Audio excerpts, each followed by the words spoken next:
Algebra 1, Module 4, Lesson 22. Comparing quadratic, square root, and cube root functions represented in different ways. All right, it says two people, each in a different apartment building, have buzzers that don't work. They both must throw their apartment keys out of the window to their guest, who will then use the keys to enter. Tenant 1 throws the keys such that the height-time relationship can be modeled by the graph below. On the graph, time is measured in seconds and the height in feet. Everybody see that? Okay. Now,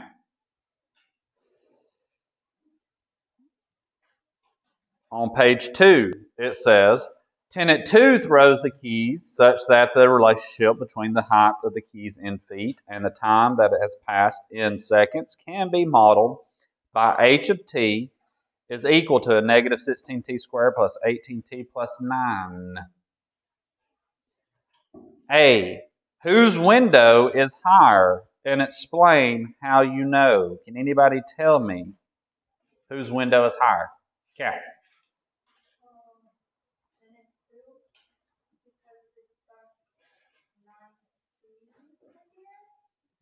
What was tenant 1 starting out?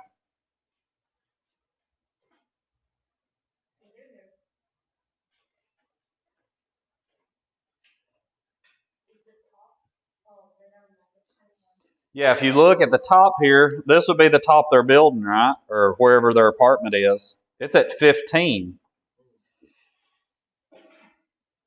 And then Cat knows that this is our y-intercept, 9 for tenant 2. So tenant 1 is 15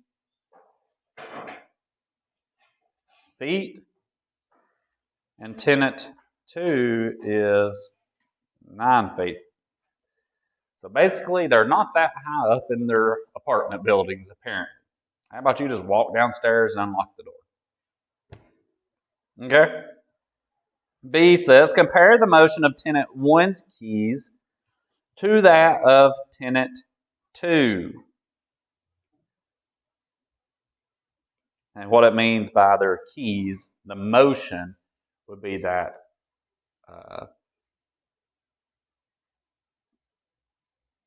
we're not talking about how many keys they have on their key ring or anything like that. We're talking about maximum height, vertex, all that type of stuff.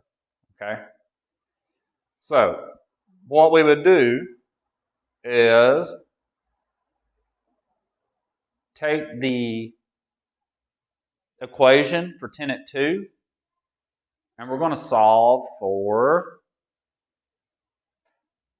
t, the time. Okay? How long does it take to hit the ground? So how would we do that? We already know that for tenant 1 that it took how long to hit the ground? 1 second? Tenant 1 is 1 second flight. Keys took 1 second to hit the ground, right?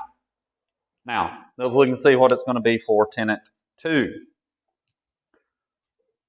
Negative 16t squared plus 18t plus 9. How do we do this?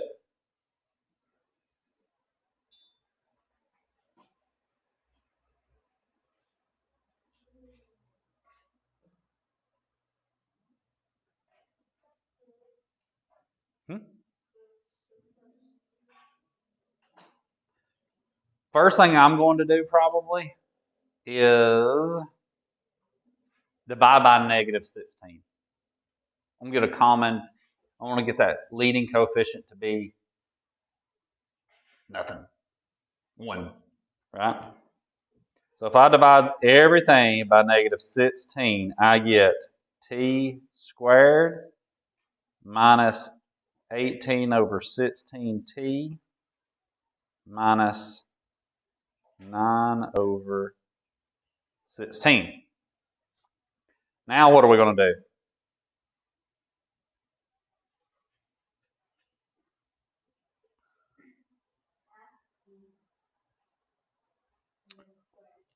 Okay, let's do this first. That is correct, but can we reduce b here? Sure. So let's reduce that, and let's call that 9 over 8. And then what?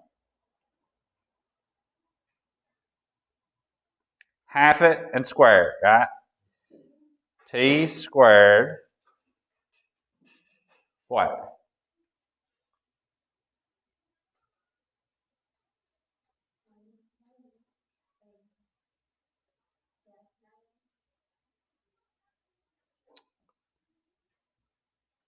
Hold up.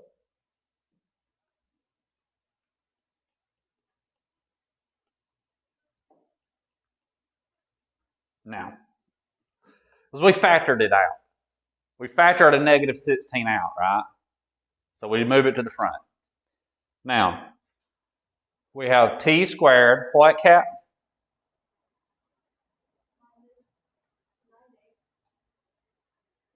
Minus 9 what?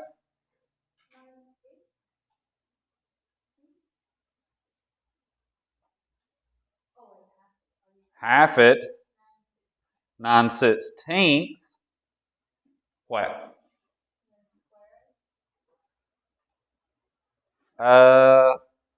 Okay, if you do that, then we need to get rid of this squared and put the whole thing squared, right? Everything's got to be squared there. I mean, everything is squared when we do that. Now, what would you do?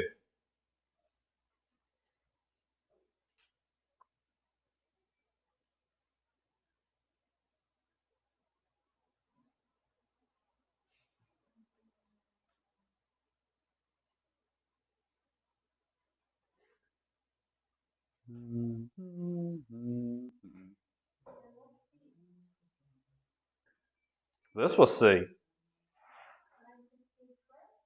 Yep. But you also have to do what?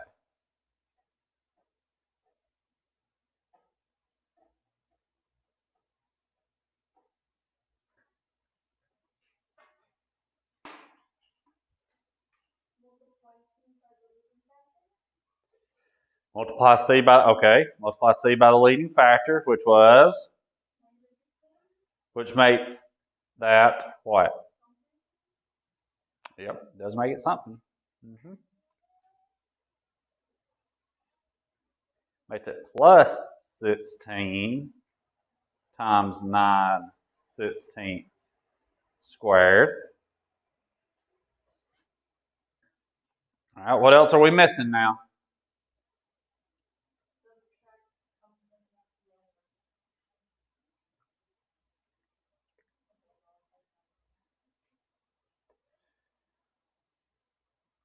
We're missing one thing. What is it?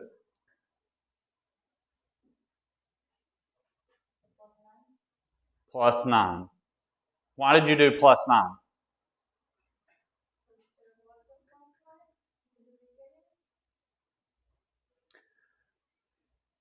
Yes, but what we divided it by 16, right? But we've got that represented out here outside the parentheses by the negative 16. Now we're working outside of it, so we have to multiply it back by the 16. So you're going to have the plus 9. Good. Is Cat the only one that is following or leading in this scenario? This is just completing the square, right? All right. Now what are we going to do?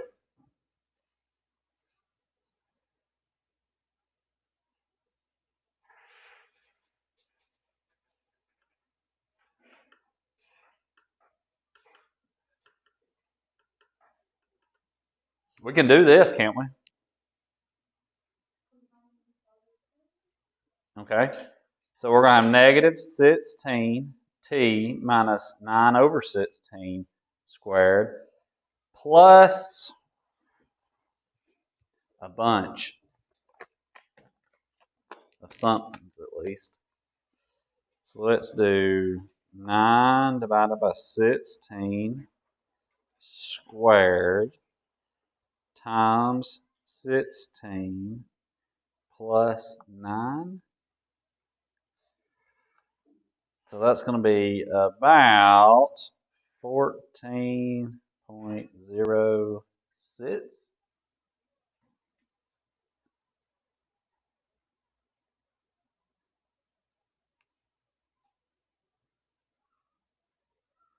Okay. So that's about 14.06. Now what?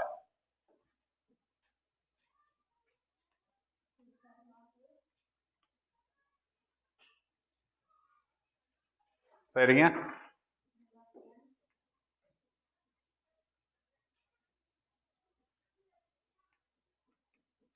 Say it one more time. Sorry.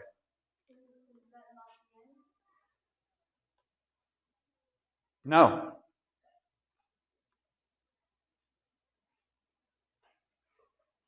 No. Because now we've manipulated this. So this tells us what? Now we've got a new y-intercept. So what is it? So what does that mean?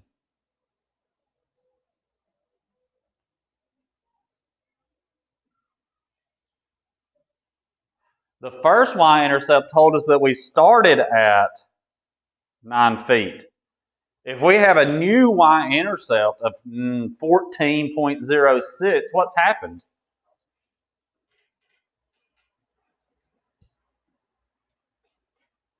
This loser didn't drop his keys, he threw them up in the air. Right? Instead of 10 at 1, we saw that one, he just tossed them out. They flew straight down. A little arc, right?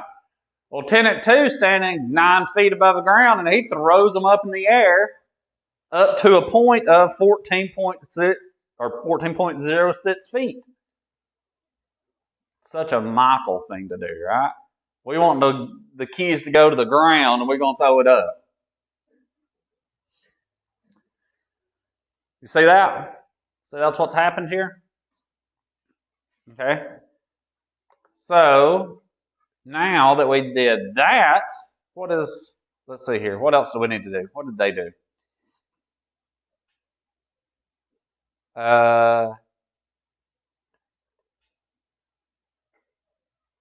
Okay, so they make the connection here with some physics.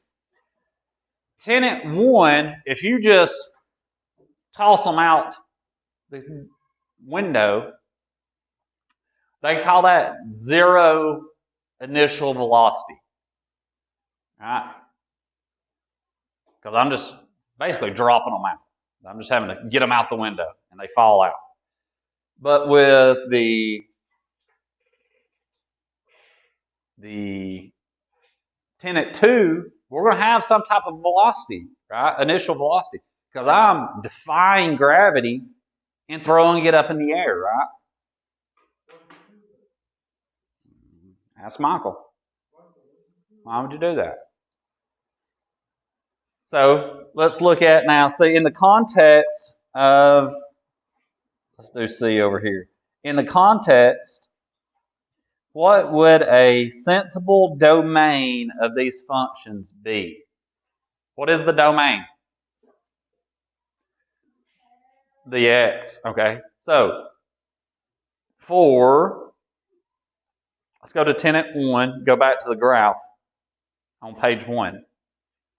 What can you determine the domain to be?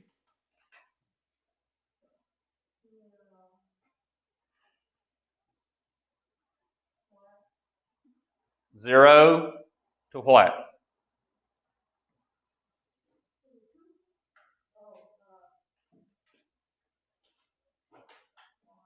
Yeah, 10 at 1's domain is 0, 1. That's as much, because it's going to hit the ground in 1 second, right? So it's done. Now, tenant 2, what's his going to be?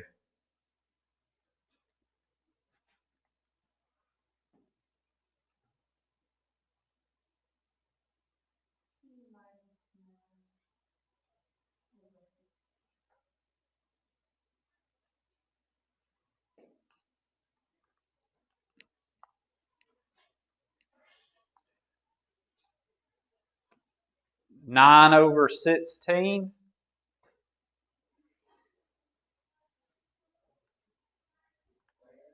Try it again.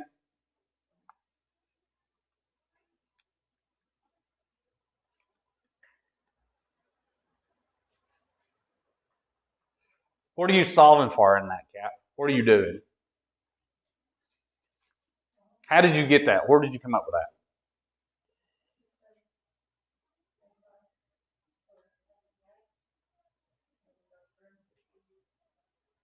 You were solving for what?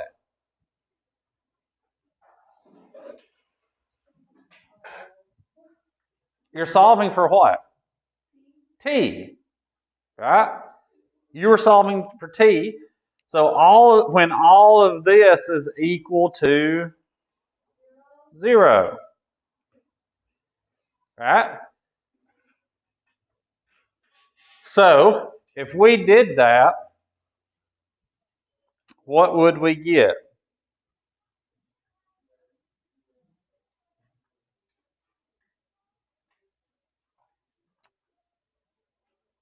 Let's figure that one out. How would we do this? If we just said T, I don't like that. That's a plus sign. We would have T, what?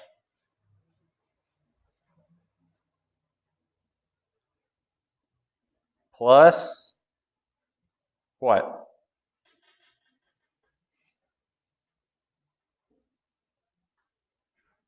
T plus, not 9 over 16. Because 9 over 16 times 9 over 16 is not going to be 9 over 16. It's going to be what? What did you half?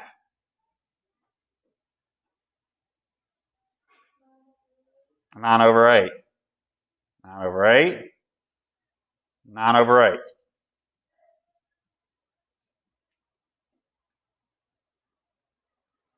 Okay? Anybody following?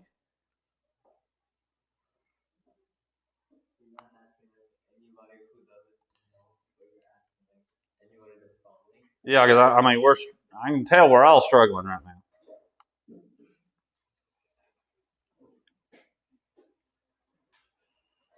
Everybody see that?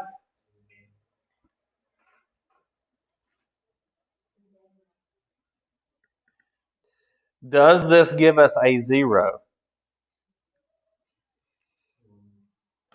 Michael says no. Why, Michael?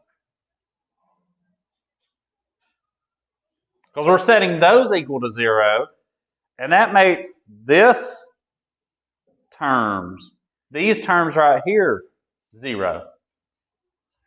But we still have this plus 14.06. So we're going to have to back on up. But that's how you came up with T's there. I like how you were able to do that. But what if we back all the way up to T squared minus 9/8 T minus 9 over 16. Can we do that one? What is that going to give us?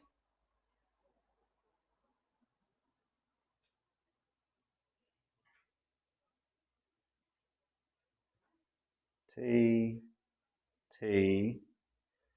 minus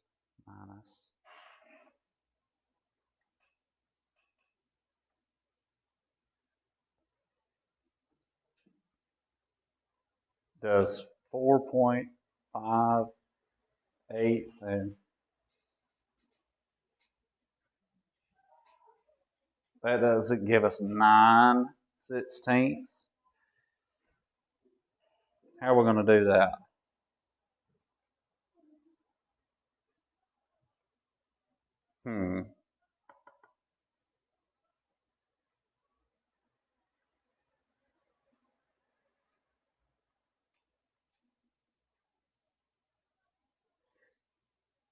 Oh, let's go back. Let's go back even farther. Let's go back even farther to 16t squared plus 18t plus 9 and see if we can solve that one. Can we do that?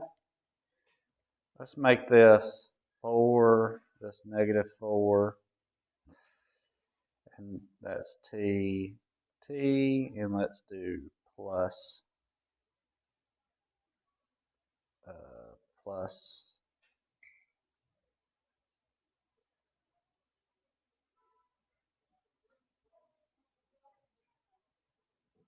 3 and 3 is not going to work. Let me see what they got. They got, I don't like that.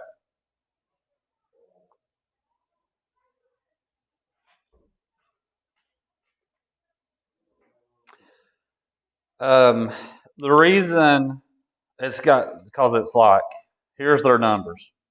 I'm going to give them to you instead of us having to figure them out because that would be almost impossible right now. 375, and for the sake of time, and 1.50. Now, which one of those could be true?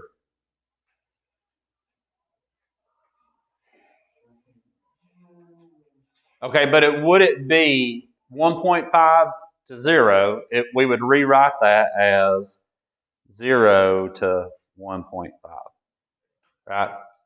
But why did you say the second one?